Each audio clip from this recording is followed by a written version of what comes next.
Bueno, buenos días, compañeros. Ahora le voy a hacer la entrevista a mi mamá de qué cambios ha visto en la tecnología desde que era niña hasta la actualidad para ver cuáles son sus respuestas. ¿Qué cambios has visto en los carros desde que eras niña hasta ahora en la actualidad? En la parte automovilística ha habido muchos avances. Por ejemplo, ya muchos autos no se usan las llaves, sino un encendido automático donde solo aplastas un botón y ya los vidrios del carro por botones pueden subir y bajar, que antes era con una palanquita subiendo y bajando. También está el aire acondicionado, que hay mucho avance con relación a eso. También ahora hay carros que son híbridos, que pueden funcionar lo mismo con electricidad que con combustible. Entonces también eso es un buen avance, ¿no? Y bueno. ¿Tú te has subido en algún carro que tú dices, wow, esto tiene como demasiado avance o no? Sí. ¿Y cuál ha sido el carro que tú te has montado que te impresionaste tan avanzado que estaba? En una camioneta Chevrolet Silverado, que vi el encendido por un botón, que vi lo de las ventanillas, era muy majestuosa, era grande, era confortable, los asientos eran espaciosos. ¿Y cuál ha sido el carro que menos avance le has visto al que te haya subido? Donde nosotros nacimos en Cuba habían unos carros que se le llamaban polaquitos, que eran unos carros chiquiticos que siempre estaban rotos, que se olían mal, olían a gasolina, ese tipo de carros. ¿Qué cambios has visto en la telefonía desde que eras niña hasta la actualidad? Bueno, primero, cuando nosotros éramos chicos, casi no habían ni teléfonos en las casas. Tenías que ir a un teléfono público, aplastar una palanquita y ahí te comunicaban con el teléfono que tú querías hablar. Ya después, con los teléfonos en las casas, era de tipo analógica. Es decir, tú marcabas y tenía una rueda y se enlazaba. Y bueno, ya después vino la parte digital y también con la parte digital las comunicaciones eran mucho mejor, oías mejor, los teléfonos no se ligaban, era algo con mucho mejor avance. En los teléfonos públicos no pasaba que tú hacías una llamada y se cruzaba con otra. ¿Y cómo era eso? A veces a uno le gustaba, ¿no? Porque a veces habían historias que y tú te quedabas a escuchar. Claro.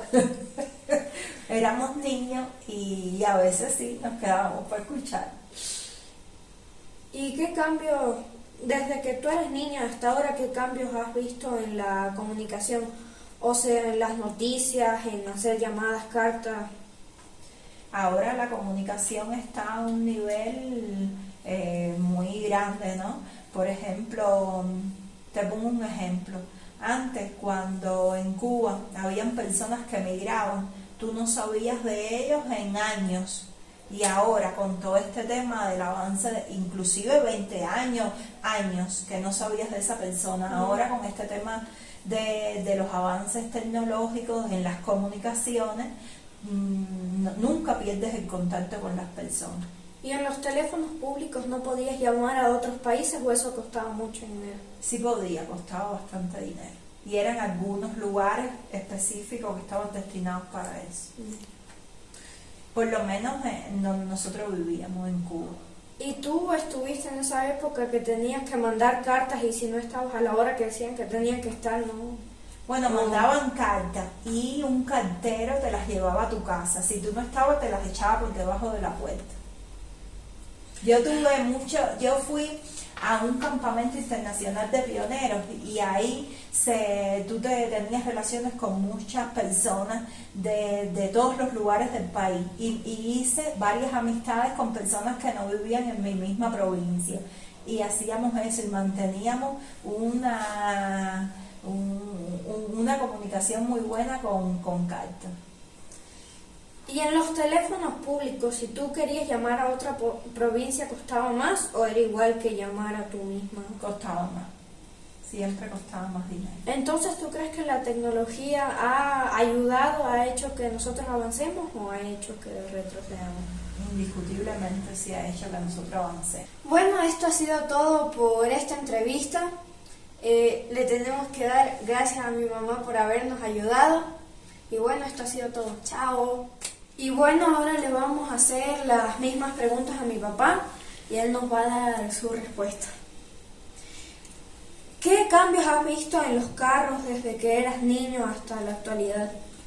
Lucy, nosotros vivíamos en Cuba y Cuba tenía y tiene un sistema, una dictadura que no deja que se desarrolle económicamente. Entonces casi toda la niñez nuestra vivimos con los carros de la década del 50. Es decir, estos carros que tú ves en las películas El Padrino, en esas películas... O sea, si salía un carro nuevo de otro año, tú te quedabas con los del año anterior y nunca salía el del próximo año. No había esa evolución. Después empezaron a entrar carros rusos que tenían un desarrollo bajo en temas tecnológicos. Pero con el paso del tiempo empezaron a entrar carros que nosotros le decíamos carros modernos, y ahí veíamos el desarrollo, ¿no? Los autos empezaron a disminuir el peso para poder tener un menor consumo de combustible. Los carros empezaron a desarrollarse con todo lo que es el tema tecnológico. Empezaron a incorporarle computadoras que daban un registro y mucha mayor eficiencia. El desarrollo fundamental que han tenido los autos en el tema de la seguridad, cuando puede ocurrir un accidente, porque los laboratorios donde chequean estos autos tienen unos niveles de tecnología y cámaras muy potentes. Por ejemplo, la Volvo inventó el cinturón de seguridad, eso lo fueron incorporando, los airbags, todo este tipo de cosas, para que cuando existe un accidente los daños sean menores. Hasta el punto de hoy, donde existe el auto de Tesla, que se puede conducir solo, que te puede salir del parqueo y venir a verte, que para mi generación eso era ciencia ficción. Cuando tú te mudaste de Cuba a Ecuador, ¿viste carros que nunca te imaginaste haber visto o era lo mismo?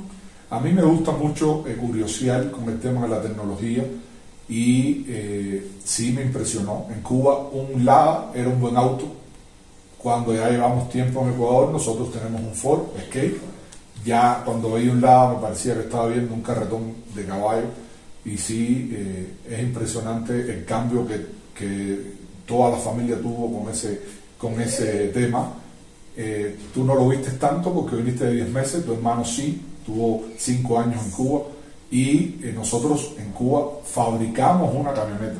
Nosotros, tu abuelo y yo, prácticamente fabricamos una camioneta, y tu hermano se montaba en esa camioneta y el sudor para limpiar, por ejemplo, el vidrio, teníamos que coger un accesorio con la mano, limpiábamos el vidrio. ¿No tenía parabrisas? No tenía limpio parabrisas. Y entonces para nosotros el cambio es brutal, sí. Y desde que tú eres niño hasta la actualidad, ¿qué cambios has visto en la telefonía? Creo que es uno de los cambios más radicales. Cuando yo era muy pequeño, que mis padres tenían que comunicarse con la familia, íbamos a un teléfono público y se le daba como una maniguetica así, eso te comunicaba con una persona, y esa persona te preguntaba ¿con quién quieres hablar? Tú le decías el número, entonces ella hacía la conexión y ella te iba diciendo pon 20 centavos, pon 40 centavos, y depende del lugar te podía claro, y dar más o menos. el tiempo de la conversación. Pero te imaginas qué bajo nivel de privacidad tú tienes, donde hay una persona que se podían meter a tu llamada. Estaban oyendo tu conversación. Entonces apareció el teléfono dedicado y llegaron estas máquinas. El teléfono que tenemos hoy tiene más adelanto que la computadora que mandó el primer cohete a la luna. Es lo que tenemos hoy en la mano. Ya están todos estos sistemas de WhatsApp, todo esto integrado a las redes sociales, todo esto integrado a la economía, a poder hacer transferencias de banco, todo en el mismo teléfono. Ya tenemos, ahora con los apagones tenemos linterna. ¿Tú cuando eras niño alguna vez te metiste con tus amigos a escuchar llamadas de otras personas o nunca hiciste eso? No, eso son cosas más propias de tu mamá. ¿Qué cambios has visto en la comunicación desde que eras niño en la actualidad? Con comunicación me refiero a cartas, noticias. Bueno, el desarrollo de las comunicaciones han ido sepultando cosas como las cartas. Creo que prácticamente nadie escribe una carta hoy. Cualquier persona en cualquier lugar del mundo está a un minuto de una llamada, de una videollamada. Y como te dije anteriormente, todas estas cosas nosotros las veíamos en las películas. Las películas de las galaxias, que alguien se comunicaba con otra persona y lo veía por una cámara. Hoy ya tú hablas con tu tía, está en Arabia Saudita, y hablas con ella, con tu familia en Cuba, con tu familia en Estados Unidos. Entonces, el tema de la comunicación hoy nos mantiene a todos extremadamente cerca. Por el tema de las noticias, creo que es todo este tema de las redes sociales. Antes tenías una emisora de radio, tenías canales de televisión y esas personas te decían lo que ellos querían que tú escucharas. Hoy no, hoy tú puedes ver en las redes sociales lo que tú quieras y de ahí sacar la información que tú creas que sea verdadera, haciendo contraste. Y hay los que conocemos ahora por influencers, que cualquiera puede generar su contenido y pasarlo al mundo. Entonces toda la información, para bien y para mal, ahora es mucho más fácil. O sea, ¿tú crees que las noticias, que por las redes sociales te podrías enterar hasta más de lo que dicen en las noticias? Hace mucho tiempo, desde que yo tengo Twitter, prácticamente es muy difícil que algún medio de comunicación me dé una noticia, porque uno va viendo las tendencias, va revisando en Twitter, y cuando alguien te da una noticia ya lo viste en Twitter, porque incluso esos mismos periódicos, esos mismos canales de televisión tienen sus cuentas en Twitter y uno puede ir contrastando contenido. Lo más importante es saber filtrar lo que es un fake news